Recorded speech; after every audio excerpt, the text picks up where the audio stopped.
सिर्फ आप जो है ओपन कर दें। Doctor Rizvi, thank you. आज की दो बड़ी खबरें तो ये है कि जहां तक कोरिया की बात है, साउथ कोरिया के जो प्रेसिडेंट हैं उन्होंने अपना मार्शल लॉ वापस ले लिया है।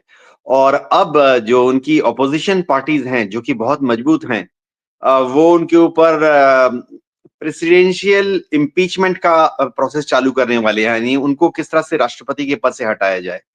दूसरी एक बहुत बड़ी डेवलपमेंट आज हुई है, खबरें जो आ रही हैं उसके मुताबिक रूस और यूक्रेन के युद्ध में यूक्रेन ने अब ड्रोन देने शुरू कर दिए हैं। सीरिया में जो रेबल्स हैं या आतंकवादी जो हैं, दहशतगर्द हैं, उनको ड्रोन देने शुरू कर दिए। और दहशतगर्दों ने इन ड्रोन्स का इस्तेमाल बशर अल असद की सरकार के खिलाफ शुरू कर दिया है। और तीसरी जो बड़ी डेवलपमेंट है वो ये है कि इजराइल से बहुत अच्छी खबर आ रही है। वो खबर ये है कि इजराइल, हमास, फतह के बीच में जो बातचीत चल रही है वो इस दौर तक पहुंच चुकी है कि अब कतार ने भी बोल दिया है कि उसको भी मंजूरी है। मिस्र ने पहले ही बोल दिया था कि वो भी अपनी मंजूरी देता है कि 33 लिस्ट 33 बंधकों की एक लिस्ट दे दी है इजराइल ने कि इन 33 बंधकों को पहले हमास छोड़ दे। गौरतलब बात है कि जैसा हम सोच रहे थे कि ये 33 बंधक कौन हो सकते हैं, तो इसमें जो लिस्ट है उसमें महिलाओं का नाम है और जो पुरुष 50 साल से ज्यादा उम्र है उनका नाम है, और जो बंधक क्रिटिकल मेडिकल कंडीशन में है उनका नाम है। हाँ, इजराइल ने ये कहा है कि हमास के साथ बातचीत करने के बाद ये 33 जो लिस्ट है इसको फिर से एक रिव्यू कर सकते हैं। और इजराइल ने ये भी कहा है कि जैसे ही ये बंधकों को छोड़ना शुरू कर देंगे, इन 33 को, या थोड़े कम थोड़े ज्यादा, तो वह तुरंत 60 दिन के लिए युद्ध विराम चालू कर देगा। और उसके बाद भी युद्ध विराम को कंटिन्यू रखेगा जैसे जैसे हमास बाकी बंधकों को छोड़ता रहेगा। जी doctor Rizvi. Situation is critical there.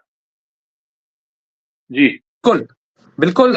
ये एक मुश्किल दौर तो है, इसमें दो राय नहीं, लेकिन ईरान सरकार ने बाकायदा जो है वो ऐलान कर दिया है मदद के लिए। इसी तरीके से ईरान इराक में जो ईरानी मिलिशिया है वो उनकी मदद के लिए वहां पे है, और रूस तो पहले ही से मदद कर रहा है। और वहां पे जो हफा का वो है इलाका, वो वहां से बिल्कुल साफ कर दिया है। वहां पे अब कोई दहशतगर्द वहां पे नहीं है। लेकिन बहरहाल अभी सिचुएशन जो बड़ी क्रिटिकल है। मैं एक चीज कैप्टन साहब आपसे बात करूंगा, और फिर मैं रुमान हाशमी साहब पास आऊंगा। पहली बात ये कि जो इजराइल से खबर आ रही जिस तरह की, वो उसको किस तरह से देख रहे हैं कि जंग से मानसिक तौर पर, जहनी तौर पर इजरायली फौजी जो है वो बीमार पड़ रहे हैं। ये बहुत बार खबर आ रही है, और वहां के अफसरान ने कहा है कि आप कुछ कीजिए। तो ये जो सिचुएशन है कैप्टन साहब, ये जो मीडिया में खबर आ रही है, इसको किस तरह से आप देखते हैं? क्या क्या सिर्फ जो है हवाई हमले से कोई जंग जीती जा सकती है?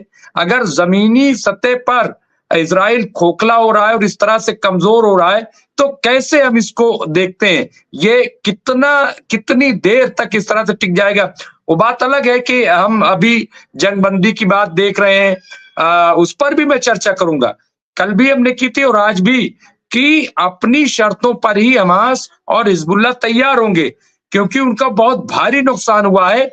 और अब जंग जिस मकाम पर पहुंच गई है, वो कतई सरेंडर होकर के कम से कम वो कोई भी जो है वो समझौता नहीं करेंगे। लेकिन पहले इजरायली फौजी पर कैप्टन साहब। डॉक्टर रिजवी, ये बात सच है कि इजराइल की जो फौज है पिछले एक साल की लड़ाई से बहुत थक गई है। देखिए, इजराइल के पास जो फौज है, मैं 7 अक्टूबर पिछले साल उसके पहले की बात कर रहा हूं, उसमें रेगुलर फौजी कितने थे? करीबन 1,70,000। अब इजराइल में सिस्टम ये है कि जब भी लड़ाई लगती है तो वो सायरन बजा देते हैं, रेडियो पे अनाउंस कर देते हैं, टीवी पे अनाउंस कर देते हैं, सबके घर में ईमेल चला जाता है कि रिजर्विस्ट जो हैं वो ज्वाइन करें। तो अभी जो फौज इजराइल की लड़ रही है उसमें 1,70,000 तो ये रेगुलर फोर्स हैं, और 3 लाख रिजर्विस्ट हैं। रिजर्विस्ट मैं दर्शकों को बता दूं, ये वो लोग हैं जो कि आमतौर पर फौजी नहीं हैं। डॉक्टर्स हैं, इंजीनियर्स हैं, चार्टर्ड अकाउंटेंट हैं, डेंटिस्ट है, हो सकता है कि किसी होटल में काम कर रहे हैं। तो उनके यहाँ नियम ये कि जैसे ही सायरन बजाया जाता है, रेडियो टीवी में अनाउंस किया जाता है, तो ये रिजर्विस्ट जो है ये अपना काम छोड़कर, जो होटल में काम कर रहे हैं या जो डेंटिस्ट है अपना काम छोड़कर, वो नियरेस्ट असेंबली पॉइंट में रिपोर्ट करते हैं। फिर आगे से उनको वर्दी दे दी जाती है, हथियार दे दिया जाता है और उनको लड़ाई के मैदान पे ले जाते हैं। तो इजराइल की जो 4.5 लाख फौज अभी लड़ रही है, इसमें हर 3 में से 1 बंदा रेगुलर है, 2 बंदा इस तरह के कच्चे फौजी हैं, यानी रिजर्विस्ट। हाँ, ये भी सच है कि काफी बड़ी तादाद में जो रिजर्विस्ट हैं, वो लड़ाई नहीं करना चाहते हैं। और काफी बड़ी तादाद में जो रिजर्विस्ट हैं, जो लड़ चुके हैं, वो भी अब इस तरह की दरख्वास्त देना चाहते हैं कि वो थक गए हैं, आराम करना चाहते हैं। इस तरह की जो रिपोर्टें हैं, वो किसी भी लड़ाई में आती रहती हैं। जो रेगुलर आर्मीज भी जब लड़ती हैं, मैं एकदम रेगुलर यानी जिन सब आर्मीज में 5 साल, 10 साल, 15 साल के तजुर्बेकार फौजी नहीं नहीं होते हैं, नहीं नहीं नहीं वहां पर भी ऐसी कैप्टन आते साहब, हैं। मैं यहाँ पे रुकूंगा। अगर आप ये कह रहे हैं कि इस तरह की खबरें आती रहती, मतलब कहाँ से आती रहती? भारत के बारे में तो हमने नहीं सुना कभी कि यहाँ के मिलिट्री ने कहा हो कि मैं ज़हनी तौर पे ये हो गया या अब जंग चल रही तो मैं छोड़ करके जा रहा हूँ। मैंने तो ऐसा कभी सुना नहीं है और ऐसा भी नहीं कि भारत ने जंगें नहीं लड़ी हैं। आप सब जानते हैं। तो क्या वाक़ई ये कहाँ से आती रहती है खबरें? और क्या हाँ, वाक़ई इज़राइल के फ़ौजियों को ये शायद पता नहीं था कि जंग इतनी लंबी जाएगी। ये नेतन्याहू को भी नहीं पता था और शायद किसी को नहीं पता था कि इतनी देर तक 14 महीने और अभी कितना और महीने होगा ये भी पता नहीं है। कैप्टन साहब। जी हाँ, डॉक्टर रिजवी आपने सही फरमाया। देखिए, भारत का मामला जरा अलग है। भारत ने जो भी लड़ाइयाँ लड़ी हैं, 1962 की लड़ाई 1 महीने में खत्म हो गई। अक्टूबर के आखिर में चालू हुई थी और नवंबर के आखिर में बंद हो गई थी। 1965 की जो जंग है, वो सितंबर के पहले हफ्ते में चालू हुई थी और सितंबर के तीसरे हफ्ते में बंद हो गई। और 1971 की जो लड़ाई है, वो 1, 2, 3 दिसंबर को चालू हुई, 16-17 दिसंबर को खत्म हो गई। कारगिल की जो लड़ाई थी, वो 3 महीने चली, लेकिन ये गौरतलब बात है कि कारगिल की लड़ाई के टाइम में सिर्फ कारगिल में लड़ाई हुई। वैसे मैं बता ही देता हूँ, कारगिल की लड़ाई में भी हमारी पॉलिसी ये थी कि एक बटालियन जब इंडक्ट होती थी बैटल के लिए, तो उनको लड़ाई के लिए 15 दिन के लिए कारगिल में इंडक्ट किया जाता था और 15 दिन के बाद उनको निकाल लिया जाता था, दूसरी बटालियन को वहां भेजा जाता था। तो जैसे बटालिक की लड़ाई है, आप देखेंगे कि ऐसा नहीं है कि 7 जाट ही लड़ती रही बटालिक में 3 महीने के लिए, नहीं।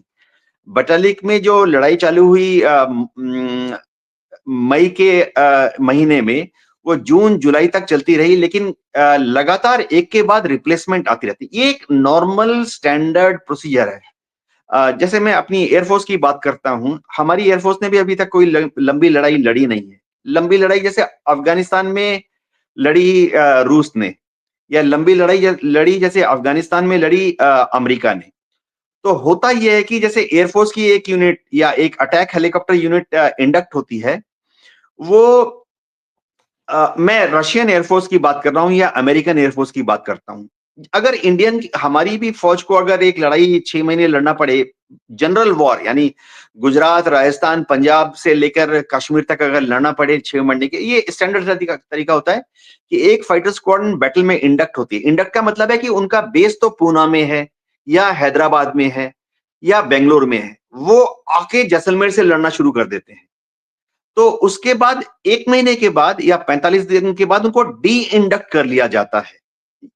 मतलब इंडियन एयरफोर्स की जो फाइटर स्क्वाड है जो 45 दिन से लड़ रही है जैसलमेर में, वो वापस फिर उनको ले जाया जाता है पूना में, हैदराबाद या बेंगलोर, जहां से भी आई हैं। और दूसरा कोई फाइटर स्क्वाड, चाहे ग्वालियर से हो या बरेली से हो या हाशिमारा से हो, उनको इंडक्ट किया जाता है जैसलमेर में। उसके बाद की जो हवाई लड़ाई है उसको, ये एक स्टैंडर्ड तरीका है। जितनी वेस्टर्न कम्युनिस्ट आर्मीज हैं या जितने ऑर्गेनाइज्ड आर्मीज है सब में होता है। इज़राइल में देखिए, इसमें कोई शक नहीं है कि इज़राइल के जो फौजी हैं वो थक गए हैं, मानसिक केस रिपोर्ट कर रहे हैं। मैं उनका पक्ष नहीं ले रहा हूं। मैं कतई इज़राइल का पक्ष नहीं ले रहा हूं। जब आपकी 4.5 लाख की आर्मी कहीं पर लड़ रही है, तो उसमें से हमेशा 1-2 नहीं दर्जनों सैकड़ों लोग ऐसे होंगे जो कि थक जाते हैं। तो देखना ये पड़ता है, क्या इसके बाद इज़राइल की आर्मी कोलैप्स हो रही है? क्या भगदड़ मच रही है?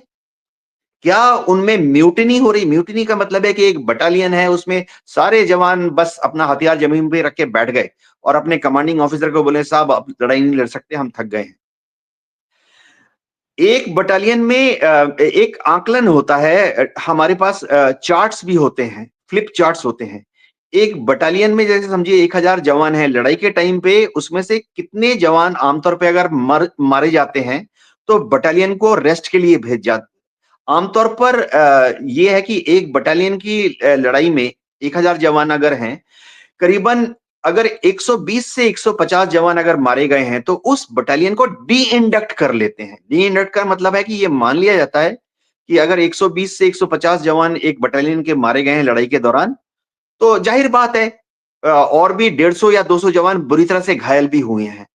और जाहिर बात है, मैं इसको मानता हूं, किसी भी फौज में, अमेरिका की फौज हो या भारत की फौज को भी अगर 1 महीने तक लड़ना पड़ेगा, तो 1 महीने के बाद 1000 जवानों की जो बटालियन होती है, उसमें 1, 2, 3, 4, 5, 10 केस होते हैं जहां जवान आके कमांडिंग ऑफिसर को बोलता है, साहब मैं थक गया हूं, लड़ाई नहीं कर।